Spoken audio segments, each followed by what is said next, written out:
Good morning, Radhe Radhe, हर हर महादेव, शस्त्री अकाल, ओम मणि पद्मे नमः। आशा રાખું છું તમે બધા સારા હશો, જીવનમાં ખૂબ જ પ્રગતિ કરતા હશો।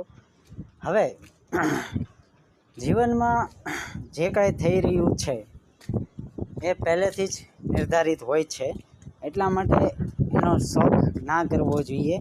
પ્રભુની કૃપા હશે તો જ એવું થઈ રહ્યું હોય એવું માનીને જીવનનો નિર્વાહ કરવો જોઈએ, એવું મારું માનવું છે। લોકો દોષ આપે છે કે પ્રભુ મારા જીવનમાં આટલી બધા દુઃખ કેમ આવે છે, પણ હકીકતમાં એવું નથી હોતું। એની પાછળનું લોજિક એવું છે કે લોકોના પ્રારબ્ધના કર્મ એવા હોય છે કે જેના કારણે તમને આ જન્મમાં થોડીક તકલીફ અને દુઃખો અને ડિલેનો સામનો કરવો પડે છે। બાકી હકીકતમાં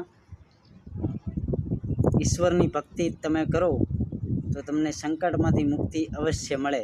તમે તમારા આરાધ્યની આરાધના કરો તો તમે જીવનમાં સુખ સમૃદ્ધિ હાસિલ કરી શકો, એવું મારું માનવું છે।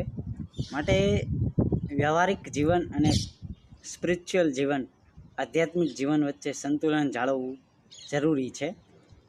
બાકી સંસારમાં બંનેમાં સંતુલન જાળવવું જરૂરી છે। તો વાત સમજાણી હોય તો લાઈક કરજો, કોમેન્ટ કરજો, સબસ્ક્રાઈબ કરજો। ઓમ નમઃ શિવાય, હર હર મહાદેવ। આપકા દિન શુભ રહે।